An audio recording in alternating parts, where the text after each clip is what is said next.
IES. De Rosa Argudo. De Rosa Argudo. Efectivamente, uno ve a Rosa Argudo, que ya ha estado 21 años como dirigente sindical del IES y de otra organización, pero ya suman 21 años, y tiene a 5 familiares en el IES. Entonces eso genera también los cuestionamientos, ¿no? Está bien que estén tanto tiempo en la dirigencia sindical, y digamos, también está la otra parte, si es que un dirigente sindical hace un buen trabajo, ¿debería ser reelecto indefinidamente? Ahora hay un tema.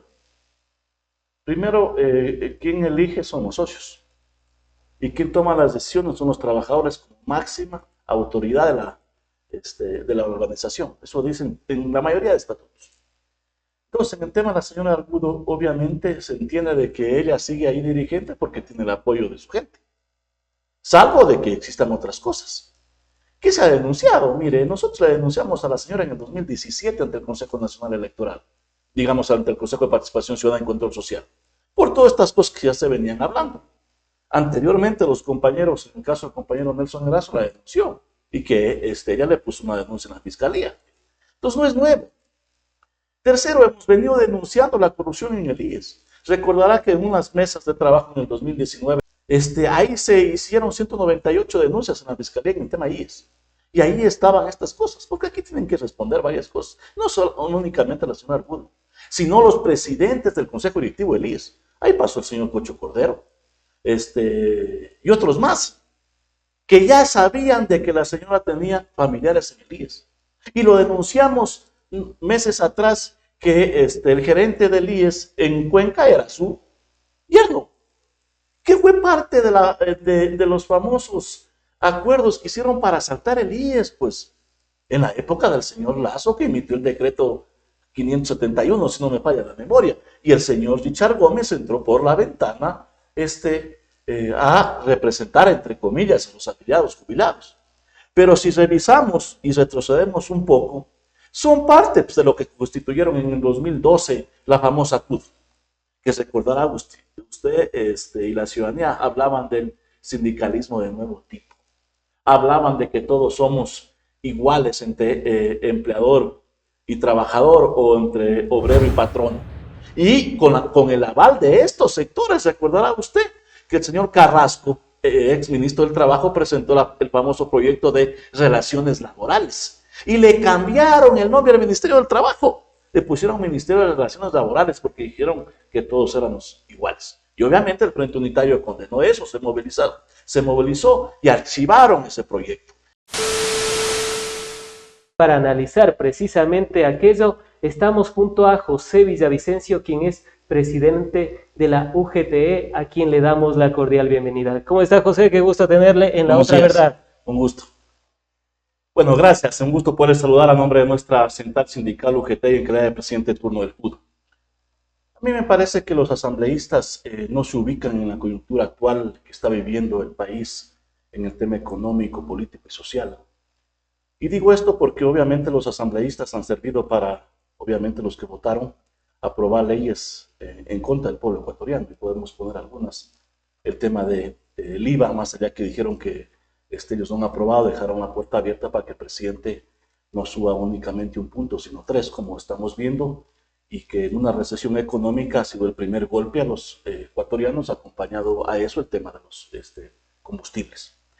Está la famosa ley No Más Apagones, que lo que hicieron los asambleístas es dar pasos para el tema de las privatizaciones, que en los actuales momentos ya los compañeros de la empresa eléctrica Quito ya al PUDE en su convención denunciaron los pasos a las privatizaciones. Y un tercero, obviamente, que no se ubican en los derechos humanos, en los derechos fundamentales, como es el tema de la organización sindical y la contratación colectiva, que son convenios ratificados por el Estado ecuatoriano a través de la Organización Internacional del Trabajo. Y digo esto porque uno de los principales elementos por los cuales el Ecuador se encuentra dentro de los 3 peores países en el tema laboral es por la violación de la contratación colectiva y la libertad sindical. Y digo que no se ubican los asambleístas porque actúan al tema de un elemento coyuntural. Entonces, vemos ahora lo que se está aplicando en Quito, el tema de que no puedes conducir más allá de los 60 kilómetros por hora, entonces presenta una reforma. Y cuando el Código Integral Penal, creo que estaba vigente eso desde el 2000, 14, mire. Sin embargo, como es la coyuntura, presenta una sola. Y en el tema laboral, nosotros hemos dicho públicamente, señores asambleístas, dejen de presentar reformas. Dedíquense a discutir, a debatir y a aprobar el Código Integral Laboral que está presentado desde el 2021 por el Frente Unitario, que es una propuesta moderna, alternativa, distinta. Y ahí planteen cualquier reforma. Y veamos si es correcto o no. Porque a mí me parece que se presenta una coyuntura no a relación a los sindicatos. Eso ya existe. Porque los estatutos que se reforman de una organización sindical plantean que tienen que ir acorde a la Constitución. Porque si bien es cierto, el estatuto es quien rige la organización sindical o social, y ahí dice que la asamblea es la máxima autoridad, en este caso de los trabajadores, dice que una persona podrá ser electa y podrá ser reelecta por una sola ocasión. Y pero eso es en todos los estatutos, o sea, todas las centrales. En la mayoría. El problema coyuntural se da por el tema del tema de Rosa Argudo. De Rosa Argudo. Efectivamente, uno ve a Rosa Argudo, que ya ha estado 21 años como dirigente sindical del IES y de otra organización, pero ya suman 21 años, y tiene a 5 familiares en el IES. Entonces eso genera también los cuestionamientos, ¿no? Está bien que estén tanto tiempo en la dirigencia sindical, y digamos, también está la otra parte, si es que un dirigente sindical hace un buen trabajo, ¿debería ser reelecto indefinidamente? Hay un tema. Primero, quien elige son los socios. Y quien toma las decisiones son los trabajadores como máxima autoridad de la organización. Eso dicen en la mayoría de estatutos. Entonces, en el tema de la señora Argudo, obviamente se entiende de que ella sigue ahí dirigente porque tiene el apoyo de su gente. Salvo de que existan otras cosas. ¿Qué se ha denunciado? Mire, nosotros le denunciamos a la señora en el 2017 ante el Consejo Nacional Electoral, digamos ante el Consejo de Participación Ciudadana y Control Social, por todas estas cosas que ya se venían hablando. Anteriormente los compañeros, en el caso del compañero Nelson Erazo, la denunció y que ella le puso una denuncia en la fiscalía. Entonces no es nuevo. Tercero, hemos venido denunciando la corrupción en el IES. Recordará que en unas mesas de trabajo en el 2019, ahí se hicieron 198 denuncias en la fiscalía en el tema IES. Y ahí estaban estas cosas, porque aquí tienen que responder varias cosas. No únicamente la señora Argudo, sino los presidentes del Consejo Directivo del IES. Ahí pasó el señor Cocho Cordero. Y otros más, que ya sabían de que la señora tenía familiares en el IES. Y lo denunciamos meses atrás, que el gerente del IES en Cuenca era su yerno, que fue parte de los famosos acuerdos que hicieron para asaltar el IES, pues, en la época del señor Lazo, que emitió el decreto 571, si no me falla la memoria, y el señor Richard Gómez entró por la ventana a representar, entre comillas, a los afiliados jubilados. Pero si revisamos y retrocedemos un poco, son parte de lo que constituyeron en el 2012 la famosa CUT, que recordará usted y la ciudadanía hablaban del sindicalismo de nuevo tipo. Hablaban de que todos somos iguales entre empleador y trabajador o entre obrero y patrón. Y con el aval de estos sectores, recordará usted que el señor Carrasco, ex ministro del Trabajo, presentó el famoso proyecto de relaciones laborales. Y le cambiaron el nombre al Ministerio del Trabajo. Le pusieron Ministerio de Relaciones Laborales porque dijeron que todos éramos iguales. Y obviamente el Frente Unitario condenó eso, se movilizó y archivaron ese proyecto. Pero han sido entonces sectores los que hablan del nuevo sindicalismo, los que están involucrados en actos de corrupción, por decirlo menos. Entonces, mire, la famosa ley de relaciones laborales, el tema de las enmiendas, aprobaron ellos, y el Frente Unitario nuevamente se movilizó y demandó y fue derogado. Pero por haber avalado esa ley de la justicia laboral, también el IES perdió 9.000 millones de dólares. Estuvo vigente el 2015-2018, avalada por la CU. ¿Y quién es? Parte de los señores. El tema de las enmiendas para que no exista organización sindical en el sector público.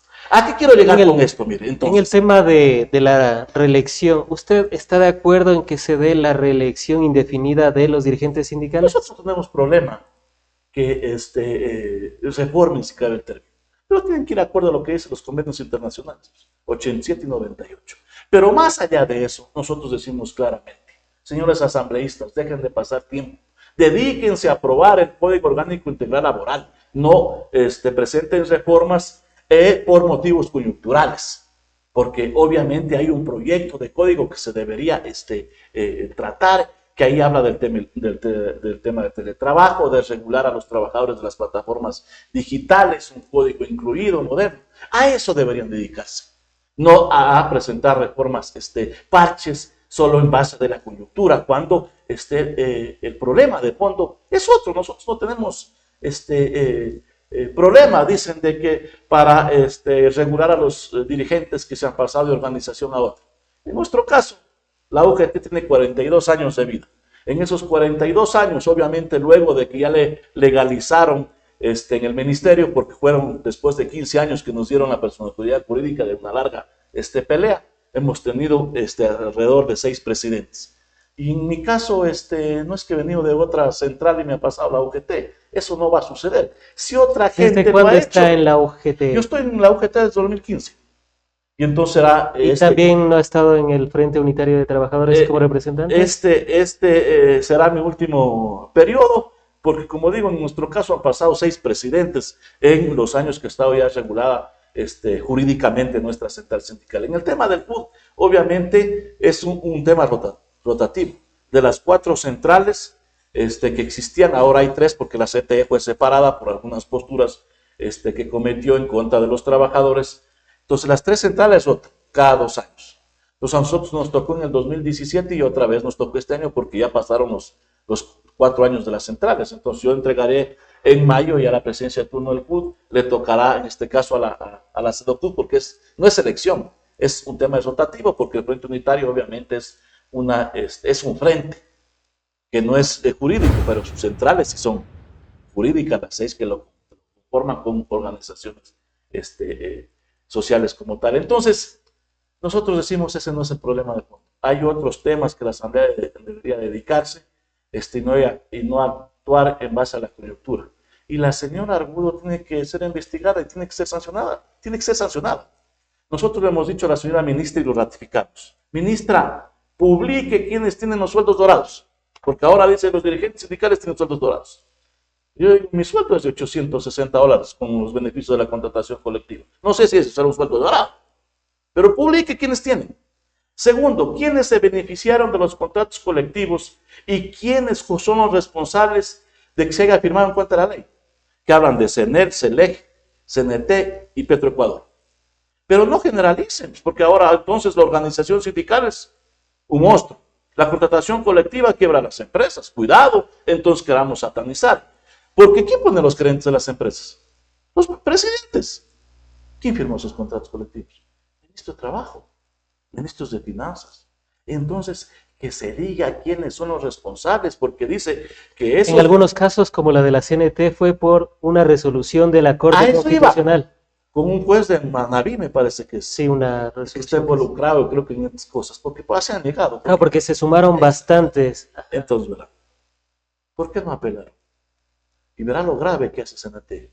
Apela y después desiste. ¿Por qué? Entonces, aquí hay otras cosas que se tienen que investigar, pero no se puede entonces satanizar, porque tampoco lo vamos a aceptar que a pretexto de que han cometido actos ilícitos quieran violentar la autonomía de la organización sindical. No, que los asambleístas le han pedido a la ministra que intervenga el sindicato del IES. Eso es imposible. Eso sería gravísimo en un Estado constitucional de derechos y de justicia social, pretender obviamente intervenir una organización sindical. La señora que le investiguen, y si tienen que sancionarle, tiene que ser sancionada, obviamente respetando el debido proceso como se lo ha hecho para todos, pero a pretexto de eso no me puede decir voy a ingerir en el sindicato. Entonces, las 4 contratos colectivos, sancionen a los que tengan que sancionar. Nosotros no tenemos este problema, igual en el tema del IES, que la gente está queriendo recuperar su sindicato, su organización, pero a pretexto por eso no pueden empezar a perseguir a la organización sindical, porque ya también han solicitado en el tema de la salud. ¿Y qué tienen un contrato que está vigente en 2014? O sea, es inaceptable. Hay quienes piensan que si un dirigente sindical hace un buen trabajo, debería ser reelegido, no por uno, dos ni tres, sino por varios periodos. ¿Usted está de acuerdo con esto? Porque eso depende del socio. Si a usted lo eligen y que ha hecho un buen trabajo, los eligen, ¿dónde está lo malo?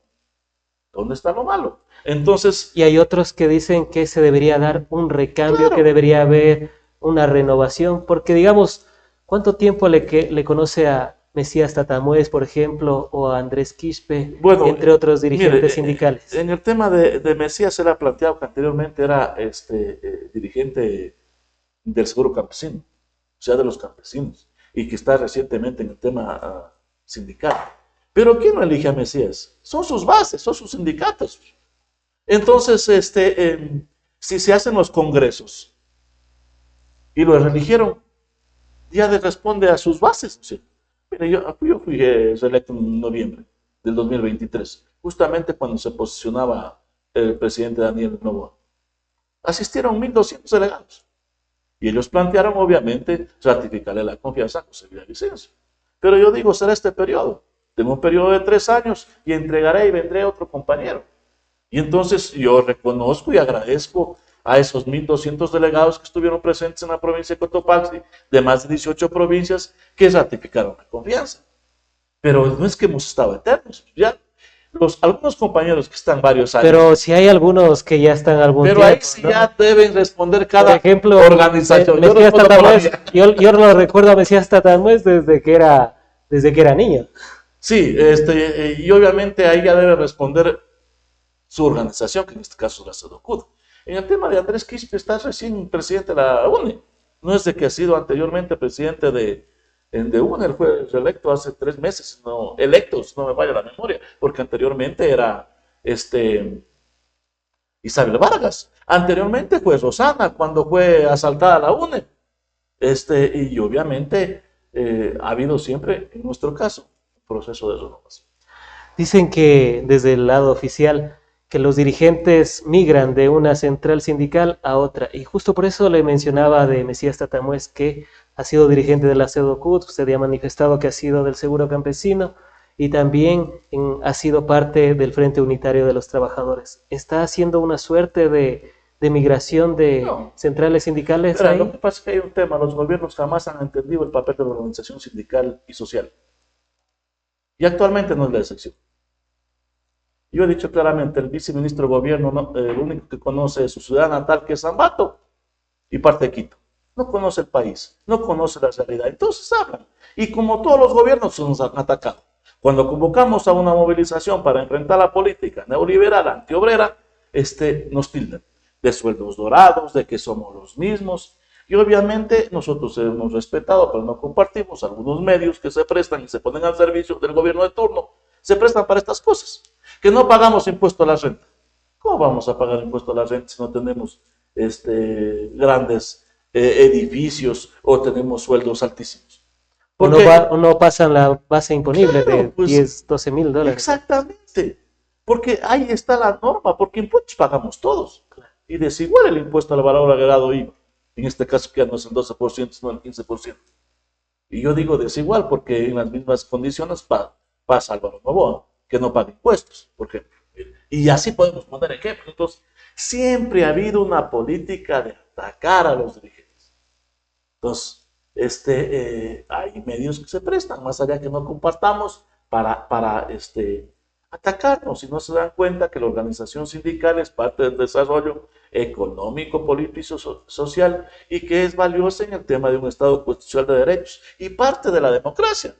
Pero sin embargo nos quieren satanizar. Yo les he dicho, señores, les traigo los cientos y miles de contratos colectivos que ha firmado la UGT. Y revisemos todos, el 99.9% de contratos están en base a la norma. Y el acuerdo ministerial 054 que está vigente desde 2015, siendo el mismo del 2012, ahí establece subsidio de antigüedad. ¿Cuánto es? El 1% del salario básico. Subsidio familiar, 0,25%. Alimentación, hasta $4. Ropa de trabajo, $169.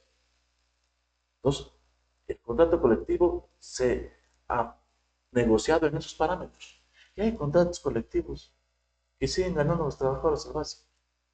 Entonces, no se puede satanizar.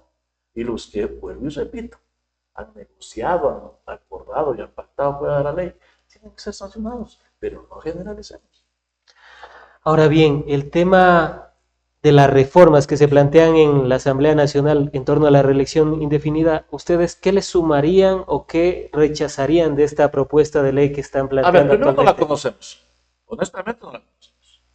Y nosotros lo que exigimos es traten el Código del Trabajo. Señores asambleístas, quieren darle al país un tema laboral moderno y ahí plantear las reformas que ustedes quieran, traten el Código del Trabajo, no presenten parches. O sea, ese es el llamado. Ahí está la propuesta. Que Pero fue aprobada estarían de en primer acuerdo, debate. estarían de acuerdo con eliminar la reelección indefinida de los presidentes de los Habrá que sindicatos. ver, porque eso va en contra de los convenios internacionales 98 y 88, ratificados por el Estado ecuatoriano. Pues. Y entonces tienen que presentarse los proyectos de ley en base a lo que dice la Constitución, lo que dicen los convenios internacionales, en el caso de la OIT, lo que dice el Pacto de San José. Pero Entonces bueno, no estarían de nosotros acuerdo. no tenemos problema. Entonces no estarían de Nosotros no acuerdo. tenemos problema. Pero siempre y cuando se enmarquen en la normativa nacional e internacional.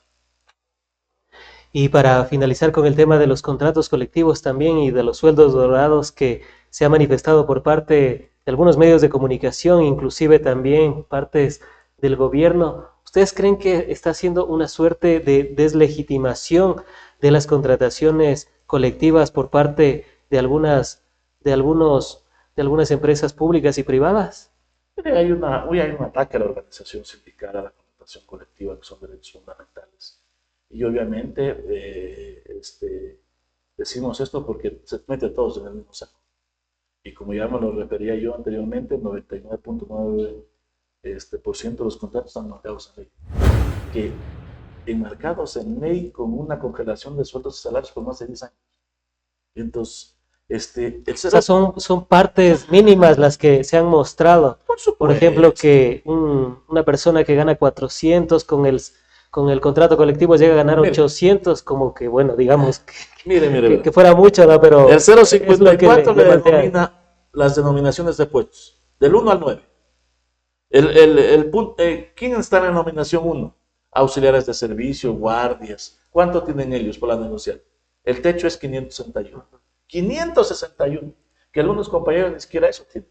Y obviamente el 9 ya es operadores de maquinaria pesada, etcétera. Ya está en 779, si no me falla la memoria. Ni a 800 llega. Y a otros puestos de más capacidad, sobrepasa, pero empieza de 561, 578, 580, entonces no es de los que tenemos sueldos dorados como se quiere hacer ver a la ciudadanía. Entonces, si hay un ataque hacia la organización sindical, hacia la organización social de tratar de desprestigiar, cuando lo que deberían hacer es entender que es parte de la democracia. ¿Cuánto sería el porcentaje de estos sueldos dorados que manifiestan? ¿Puede ser un 5%, un 10%, un 1%? Por eso lo que estamos planteando de que publiquen para conocer, porque no nos dicen. Hay sueldos dorados, los dirigentes tienen sueldos dorados. ¿Quiénes son? Publiquen hasta para saber si es el 1%, es el 0,5%, el 1%. No sabemos. De los 400,000 que está a cargo usted como Frente Unitario de los Trabajadores, ¿podría decir que los 400,000 están de acuerdo a la ley? Están de acuerdo a la ley. Los 400,000. 400,000 que nosotros representamos. Porque así actuamos nosotros transparentemente. Los que han actuado mal que responden a la ley.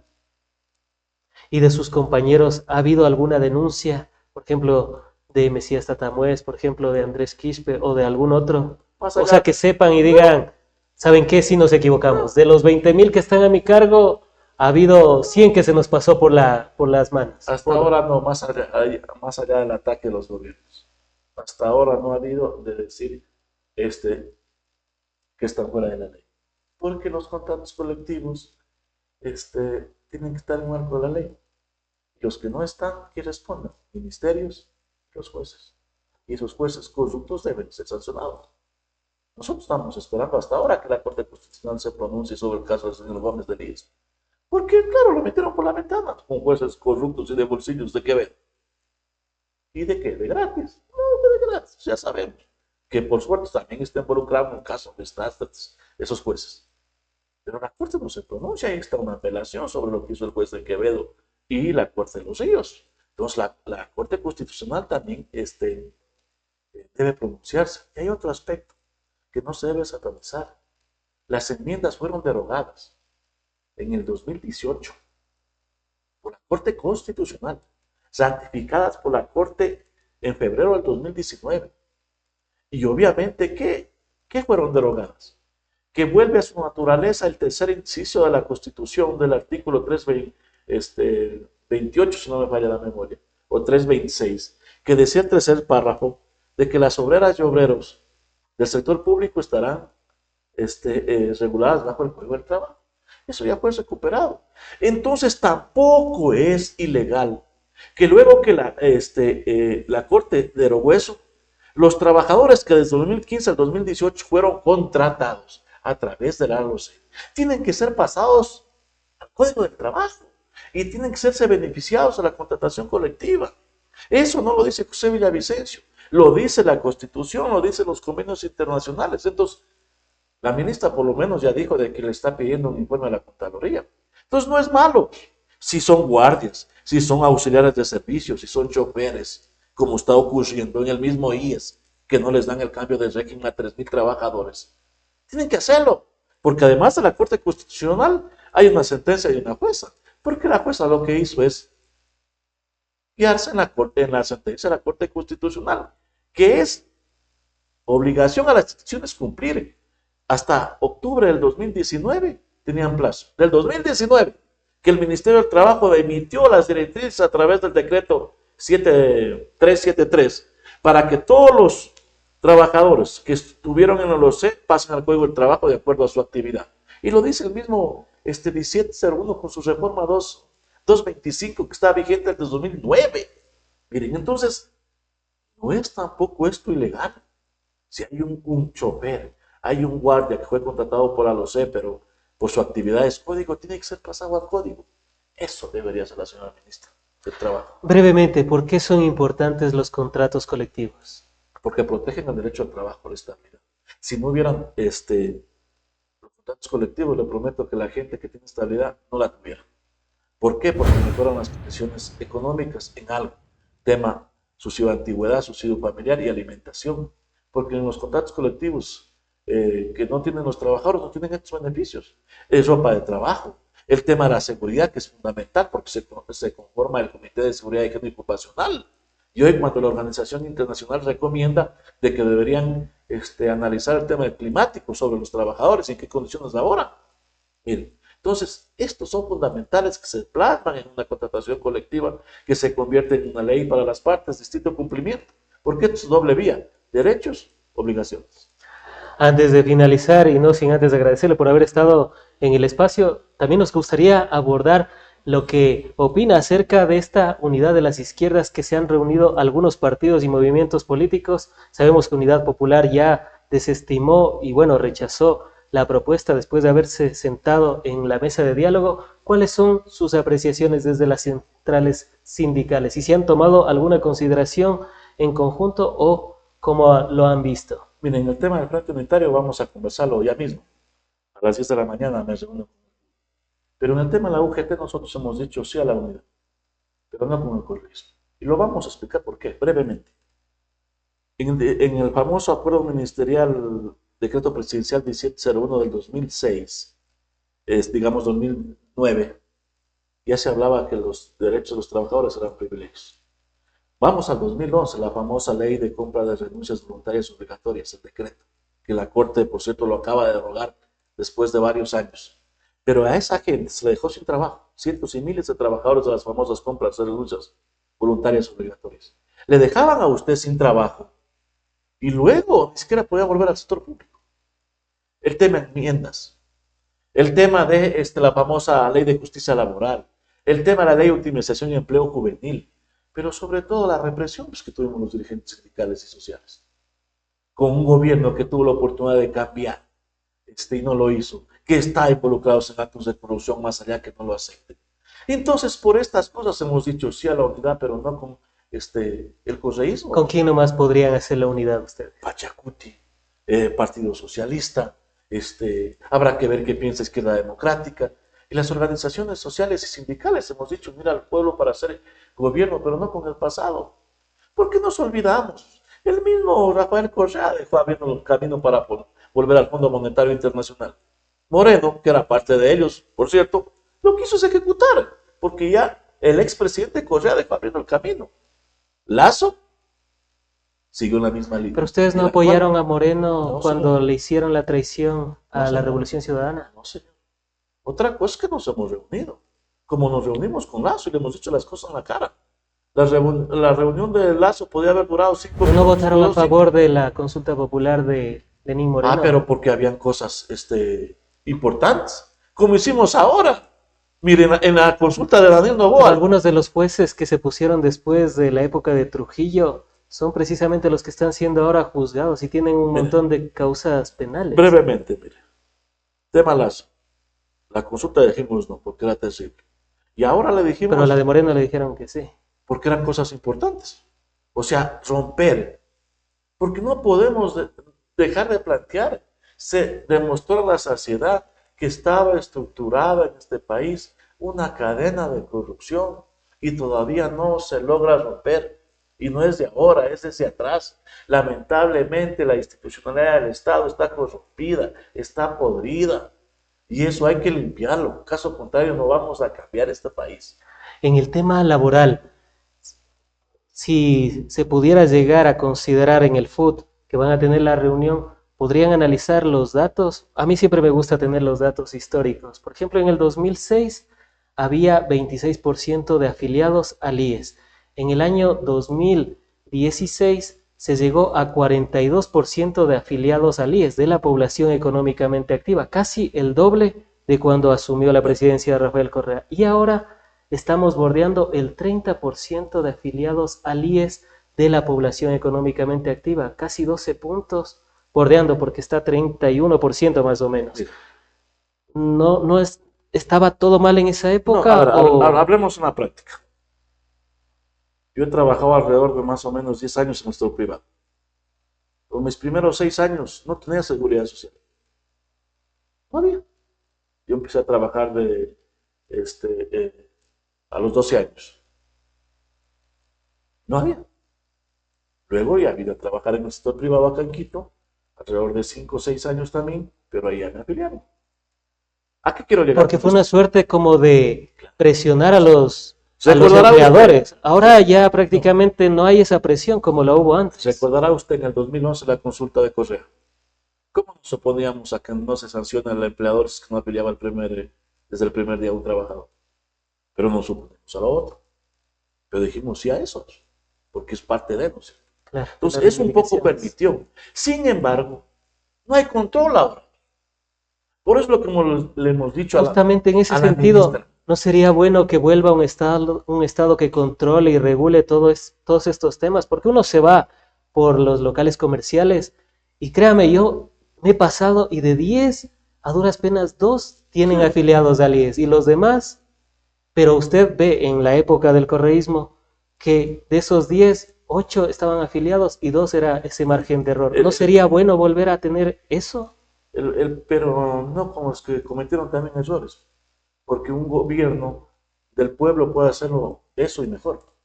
Entonces, ¿por qué eso nosotros hemos dicho? Unir al pueblo para hacer gobierno con las organizaciones sindicales, sociales, con otros sectores, pero ya no al pasado, tuvieron en sus manos.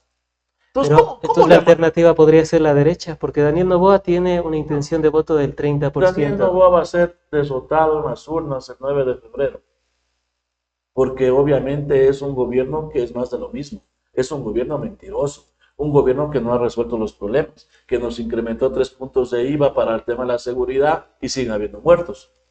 Y a propósito del tema de la seguridad, a mí siempre, no sé, tengo un defecto, me suelen decir, que siempre me gusta analizar la historia. Y en el 2006, por ejemplo, teníamos 17 muertes violentas por cada 100.000 habitantes. 2017 llegamos a tener 5,8 muertes violentas por cada 100.000 habitantes. Casi 4 veces de reducción de muertes violentas. Y algunos analistas dicen que eso fue por la política pública, la inversión. En ese tiempo se invertía hasta $7.000 millones. Ahora la inversión, el Fondo Monetario Internacional nos ha dicho que 500 millones de dólares de inversión pública es demasiado. O sea, perdón, no estoy seguro si es que a ver. algo bien se hizo en esa época o todo estuvo mal. 2006, 2010 podemos ponerle, 2012. Carambas, con Brasil de Petróleo a más de $100. Lazo lo tuvo a 125, Hubieron recursos que no han tenido, que no tuvieron ninguno de los expresidentes anteriormente, ni juntándolos a todos. Eso dicen las cifras. Lazo tuvo año y medio, $125, Entonces, es una cosa. Dos, son realidades distintas porque obviamente la política es dialéctica, no es vertical, no está quieta. Lo que hablamos hoy ya no puede servir más luego. Claro. ¿No es cierto? Mire, entonces, lamentablemente nosotros dejamos de ser un país de paso de la droga porque eso siempre había. Y entramos a un país del tema de consumo. Y entonces tenemos narcotráfico, tenemos bandas. Y habrá que ver, porque no se ha dicho nada, el tema lavado. 6.000 millones las cifras extraoficiales, cuando en el 2017 era 1.000 millones, o sea, se ha sextuplicado más o menos, 5.000, 6.000 millones le ponen. Aquí hay que combatir el narcotráfico. Claro. Y eso se lo combate declarando a la salud, a la educación en emergencia. Porque mire, se quedaron 255,000 jóvenes sin poder entrar a la universidad pública en el sector Sierra hace 6 meses. No, y las filas que se veían, ¿no? Niños y jóvenes. Claro. Pues, si no tienen empleo, no tienen educación, son presa fácil del narcotráfico, de la delincuencia organizada común para arrestarlos. Entonces, se necesita eso. Combatir el tema del narcotráfico, la delincuencia, tiene que ir acompañado de un plan social. Porque el plan Fénix no existe, ese es cuento, es un cuento. Entonces, obviamente. Segundo, generación de empleo. Existe obviamente hoy un incremento del subdesempleo del 70%. En este gobierno han subido 8 puntos de subdesempleo. Obviamente tenemos una precarización, tenemos una agudización de, si cabe el término, una explotación asalariada, porque obviamente usted trabaja una semana y ya cobra algo, entonces ya tuvo trabajo. No se ha resuelto el problema, no se ha resuelto, entonces obviamente son condiciones distintas que no se han resuelto y por eso nosotros... Pero podrían ser condiciones tan distintas y le manifiesto por lo siguiente, usted bien ha manifestado 4 años que hubo el barril de petróleo a $100. Pero en la época de Guillermo Lasso fue la época más alta del precio del barril, cerca de 1 año y medio que fluctuaba entre 100 y 125 hasta $130 por la guerra y por algunas condiciones geopolíticas internacionales. Pero ahí no se hizo nada, no se hizo un poste de luz inauguraron en Otavalo, en la provincia de Imbabura, y usted ya sabe cómo está el sector eléctrico, que ese es otro tema también interesante, de ser un país que estaba a la cola de energía eléctrica en el 2006, apagones, la hora sixtina y todo lo demás, pasamos a ser en el 2017 un país que inclusive vendía energía eléctrica y éramos el 5º a nivel mundial en soberanía energética en el tema eléctrico y el primero de la región. O sea, por eso le digo, hay algunos que le gusta la historia y analizar precisamente estos datos para decir, ¿era tan malo esa época o algo bueno ha de haber dejado, no? A ver. Obviamente hubieron algunas cosas importantes. Yo creo que el tema es la producción. Pero, ¿qué juicio por sobreprecio hay actualmente? Hay varios. O sea, no me jale la lengua, porque hay un vicepresidente que está preso, no va a ser de gratis. Pero por una sentencia. El presidente está prófugo, más allá que podemos... De Odebrecht. Podemos... Que los tribunales brasileños ya se perdieron. Más allá que podemos ver si los jueces o no actuaron bien. Mire, o sea, eso nos demuestra muchas cosas. Tenemos un exministro de Petroecuador preso. O sea, no podemos tapar el sol con un dedo. Pero tampoco podemos obviar la sentencia de Brasil, que le exculpó, por ejemplo, o le desestimó la causa en contra de Jorge Glass. Pero aquí en Ecuador le dejamos a José Concienciado Santos libre y se fue a Brasil tranquilo, después de haber sobornado él, supuestamente. O sea, el corruptor le dejamos libre y al otro esas son partes de, lamentablemente, la justicia que tenemos. Yo no estoy de acuerdo que si una persona colabore, le rebajen la pena, cuando ha sido tal corrupto igual que la otra. O sea que por abrir la boca, cuando tendría la obligación de confesar lo que hizo de manera incorrecta y ilícita. Sin embargo, entonces, como colabora con la justicia, entre comillas, le bajan la pena. Y yo a lo menos no comparto. Más allá que algunos Pero que dicen, se le acuse también sin pruebas, o se le forjen pruebas, un cuaderno, eso ya deben responder. el influjo psíquico y esas cosas. Deben responder, obviamente, las personas que actúan. Pero es parte, yo digo, de una justicia que está corrompida. Entonces, obviamente, nosotros decimos, ese problema no se ha resuelto. ¿Sabe cuál es el problema? Porque se han tenido recursos en que han invertido, en pagar al Fondo Monetario Internacional. ¿Desde qué año? Desde el 2017, el retorno al fondo. 2019. 2019 con Lenín Moreno. Con Lenín Moreno, que firmó el acuerdo en Davos con la señora Lagarde. Y que fue aplaudido por bastantes sectores. 10.000 millones de dólares anualmente el Estado ecuatoriano utiliza para pagar el Fondo Monetario Internacional. 10.000 millones de dólares. Con eso estaríamos resolviendo salud y educación, que son las principales necesidades, y generar empleo en este país. Por eso lo que nosotros planteamos es, obviamente, una moratoria a esa deuda. Y el Estado ecuatoriano tendría recursos para reactivar la economía. Dos, cobremos a los evasores de impuestos. De los 4.500 millones que hay de deuda, 2.500 millones es deuda FIPE. Y no se cobra, entre ellos 98 millones, grupo que también es condonó multas, intereses y recargos. En la ley de turismo. Entonces, miren, cuando nos oponemos nosotros, nos oponemos al tema del incremento de los combustibles, es por esto. ¿Quién se beneficia? Los grandes importadores de combustible, que además de incrementarles, les baja a cero el impuesto a la salida de divisas, sí. Que en el 2023 le dio un ingreso al Estado ecuatoriano de alrededor de 1.300 millones de dólares. Y en nuestra propuesta nosotros estamos planteando, cobren el 5%, por Dios, que ellos se llevan el premio mayor. Entonces, sí hay alternativas. Miren, no sabemos hasta ahora en qué está el contrato de Claro y Movistar. Ese es otro tema. Otro tema. Cerca de 500 millones de dólares fue la negociación en el 2010. Bueno, la memoria me puede fallar un poco con los años, pero en 2010, 2014 fue 500 millones. ¿Y cómo se puede explicar que ahora se quiera negociar por 540 millones de dólares? ¿Cuándo ha pasado? Nosotros hemos planteado que debe firmarse un contrato para que le den al Estado alrededor de 600 millones anuales por 15 años. Y tienen que mejorar el servicio, tienen que extender la cobertura. Pero no debería ser más, porque los usuarios se han duplicado, casi se han triplicado. Hay que revisar las cifras, pero por lo menos se han duplicado. Debería ser. Pero no conocemos. El ministro de Telecomunicaciones dice que no puede decirlo porque es reservado. Hoy en día todo es reservado. Recuerdo que hubo una época en la que toda la información era de acceso público. Y ahora la mayoría es reservado, informe especial. En la Asamblea también tienen sus cuestiones, pero en todo caso ese es un tema para un siguiente análisis. Antes de finalizar, y para volver al tema de eliminar la reelección indefinida, ¿cuál sería la otra verdad de esta propuesta de eliminar la reelección indefinida que se ha planteado en la Asamblea Nacional y que podría ser tratada o ya presentada en firme en los siguientes días? La otra verdad, obviamente, es de que se apruebe el Código Orgánico.